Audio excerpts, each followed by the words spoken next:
Hi everyone, my name is Jonathan Jacques-Belletete. I'm the creative director and the art director on Hell Is Us. I hope you enjoyed the trailer that you've seen recently.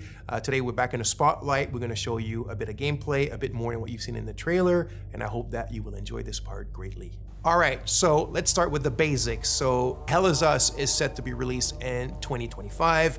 It's for pretty much everything. So Xbox Series X, PlayStation 5, and PC. So the game is a bit of a take back to games from the 1990s. We're a team of passionate people. The average on the team is like 20 years of development experience. So we're from different generations, and we have a lot of love for how the games in the 90s were made and how they were played and experienced, especially the fact that there was no hand-holding, there was no silver plattering. You kind of had to figure stuff out by yourself. You were really in control of your exploration and your own discoveries, and this is what we're trying to do in Hell Is Us.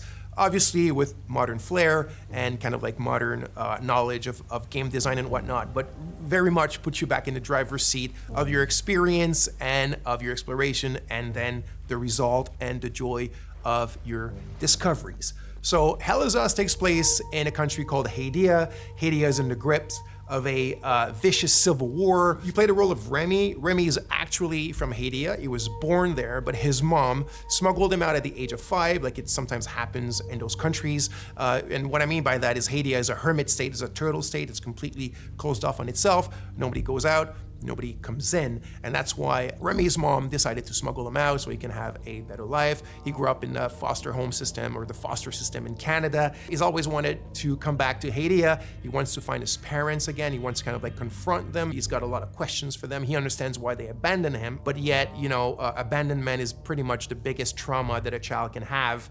And there's like a loop that hasn't been closed properly for him towards this situation and his parents. When the game starts, Remy has finally been able to infiltrate Hadia during the brutal civil war that I was talking about. Remy is a ON peacekeeper. He quit his post, he went AWOL, infiltrated the country, and this is where the game starts. Remy remembers 2 things, and that means the players remember 2 things. It's that his village of birth was called Jova, and his father was the blacksmith of Jova. Those are the only clues you begin the game with, and these are the only clues that Remy also know. So equipped with this knowledge, with these clues, you begin the game and you try to find your way to Jova. You must be lost to wander around Sinedra Forest. I'm afraid I have very little to offer. A group of strange-looking soldiers arrived here last night in an APC. And perhaps you can ask them for help. It's not the first time I've seen them. They always seem to be snooping around here for something. They parked their APC just beyond the woods, to the north. Once in the woods, follow the wind chimes. They will lead the way through. The gate to enter the woods is locked. Here, take this key to unlock it.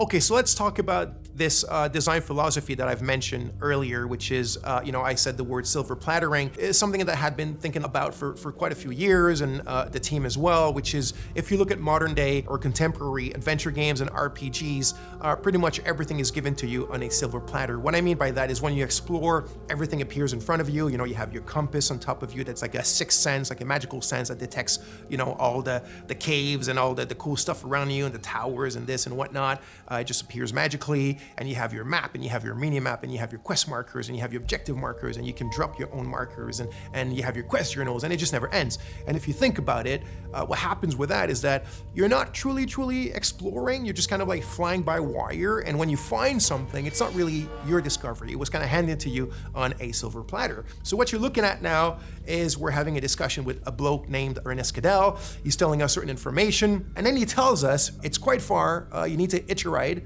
You might find people that are willing to give you a ride. It's up to the north of my house, so you're gonna have to use your compass, but your real compass, right, with the coordinates on it, north, south, east, west, blah, blah, blah, and follow that. And he tells you that in the Lost Woods, in order to find your way out, just follow the wind chimes. He says, I've attached them there for my kids when they were young because they kept on getting lost in those bloody woods. And then he tells you, follow the sound of the wind chimes and you'll find your way on the other side of the woods. that's how we do it. It's very organic, it's very realistic. Someone in real life could have told you the exact same thing.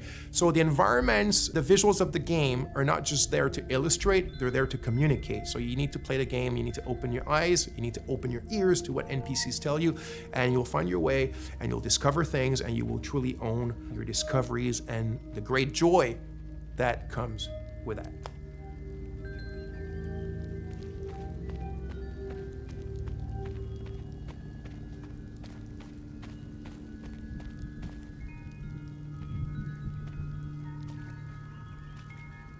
So here's another scene or another section that could be considered part of our player plattering philosophy. So here's a puzzle, and there's obviously a solution to the puzzle, but nothing eventually is going to tell you, if the player ends up kind of like taking a bit of time to find a solution.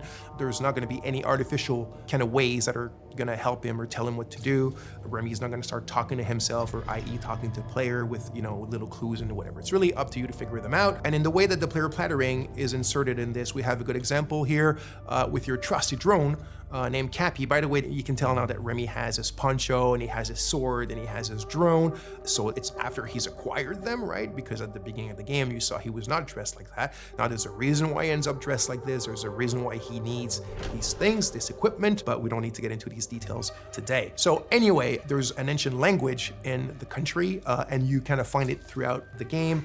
And the drone has a software, one of his many softwares, and this specific one can translate the ancient language. So this puzzle, the way that it works, you need to kind of like explore and observe your environment around this specific puzzle in order to find the clues on how to solve it. You need the drone, your trusty Cappy, his name is Cappy, also there's something behind that, of course, and you translate those old texts. It gives you little passages of a poem or a psalm or something like that, and through what they tell you and the order in which they seem to have to be pieced back together, you find your clues on what this puzzle does and how to solve it. So again, the players are kind of like just led to their own devices, but things are there, the answers are there, and you have to explore. And again, I repeat it, you have to open your eyes and open your ears, and you'll figure it out.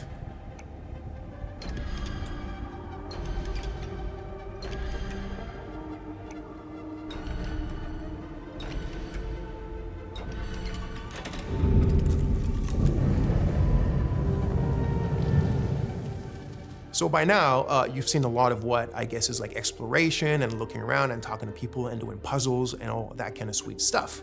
But if you've seen the trailer, you of course notice that there's another big aspect to the game, which is third-person melee combat. So we like to say that the game is 50% exploration and 50% combat. The game is not at all only about combat, and it's definitely not at all just walking around and figuring stuff out. It's the combination of both, and we also think that the way that we've combined them is quite refreshing and quite unique in Hell Is Us. So, like I said, combat is an integral part of the game. I do want to emphasize now that we're not a Souls-like game. The game is a lot more mid-core. It's have fun, get in it, and hack and slash. It doesn't mean it's easy. It's not overly hard. There's a learning curve, there's subtleties, there's little things that we've invented just for the flair and the flavor of Hell Is Us. It's very crunchy. I think the friction is pretty good, and I hope you'll enjoy it. So there's a wide variety of enemies in the game. So we have kind of like the more common enemy type, which we call the Hollow Walker. So it's these kind of humanoid, bipedal, white enemies that you can see here with the holes in their faces and their chests and whatnot. So obviously there's a reason why they're called Hollow Walkers, and there's different types of them and different kind of tiers of strength and powers. But when you're facing pretty much the biggest threats in the game, it's what we call like a dual entity. So it's like a Hollow Walker has a haze inside of it. So it's when the haze is present. I'm not gonna get into the details right away of what the haze represents. It's all part of the lore and what you will figure out in the game. But when you're facing a combo like these dual entities, and it can go to like 3 of them, 4 of them, there's the herders, there's the fervents, and different types like that. But that's when you really need to master the combat system. That's when you start having to use all the tools and techniques at your disposal. The drone has tons of skills to upgrade it, and the drone is very much your little sidekick to help you in fighting multiple enemies at a time. He's not a sidekick in the sense where he talks and he has an AI. He's very much a drone that has its own protocol to do this crowd management during the combat. So you have your different weapons, you have your limbic skills, attack to weapons, which is basically you can see it as your magic, even though in the game it's not considered magic. There's kind of like a scientific base to them. But that's when you really need to master all the little subtleties of the combat system, use all the tools in your arsenal and at your disposition, and get in the melee with these kind of dual or triple or quadruple entities and being able to manage them and be victorious. So like I mentioned, here specifically, you can see a combat against a limbic entity that has multiple hazes attached to the Hollow Walker. That's when it gets really complex, it gets very overwhelming because you're alone, but you got your trusty little Cappy.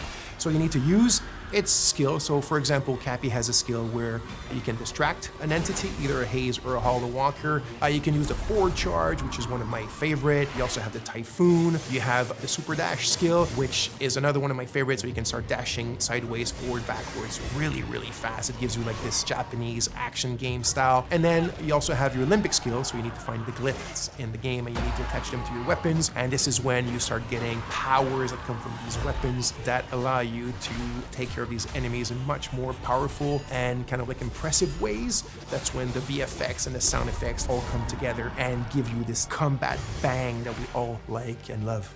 Okay, so now let's take a little pause from the combat and let's go back to the investigation and the exploration. So, like I said, there's no silver plattering. There's none of these kind of like fly-by-wire. It's up to you to figure out what your kicker is. What I mean by kicker is what you're supposed to achieve at this specific moment, what you're actually looking for, where to look for it, and how to look for it, right? Remy and the players are at a ratio of information which is 1-1. It's in Akasa Marshes. It's quite a ways from here. So one of the tools that we're providing you to still kind of help you a bit and manage this 1-1 kind of like knowledge ratio is your data pad. Think of it as a bit your investigation wall if you want, but in a digital 90s format. So your clues, your leads, the important people that are related to your investigation, trying to find your parents and a lot more eventually, are all stored here. They're linked together by the relationships, and now it's up to you to go and investigate about them.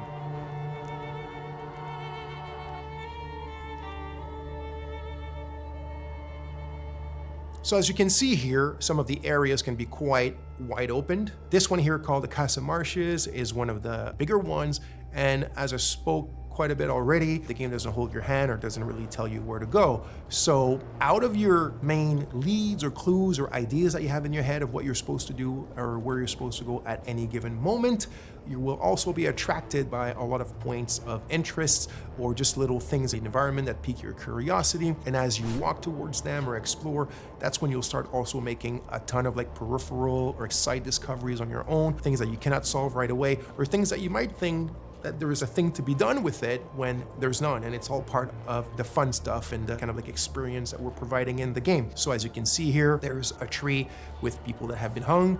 Like I said, this takes place during a very vicious civil war between two different ethnicities in the countries that are still basically the exact same people. And you found this tree. It's actually not part of the Golden Path or not part of something tremendously important in the game, but there's still something around it. There's still something to be found, and it's probably linked to more stuff that you can do in relation to it. But that you had to do your own exploration to find it, and even more of your own exploration and investigation to figure out what it's linked to and what you can do from it if you want.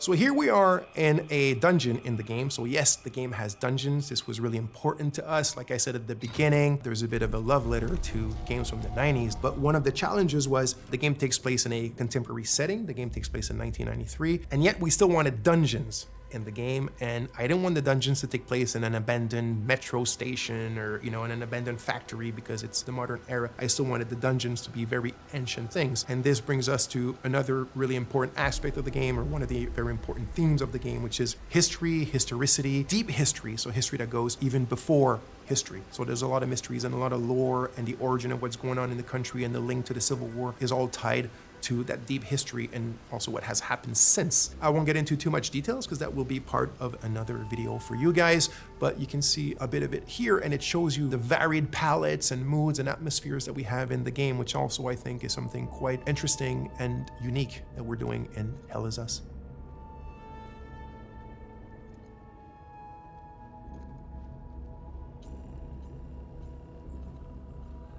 Thanks a lot. Thanks for being with us. I hope you enjoyed it. I'm extremely grateful to have you guys following us, the team as well. So just to repeat, the game Hell Is Us will be released in 2025 as box series, PlayStation 5, and PC. And there's a lot more coming soon about the game. This is just the beginning.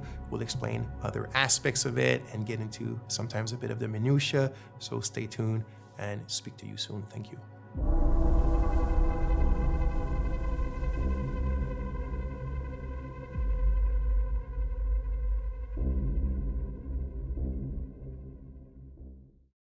PlayStation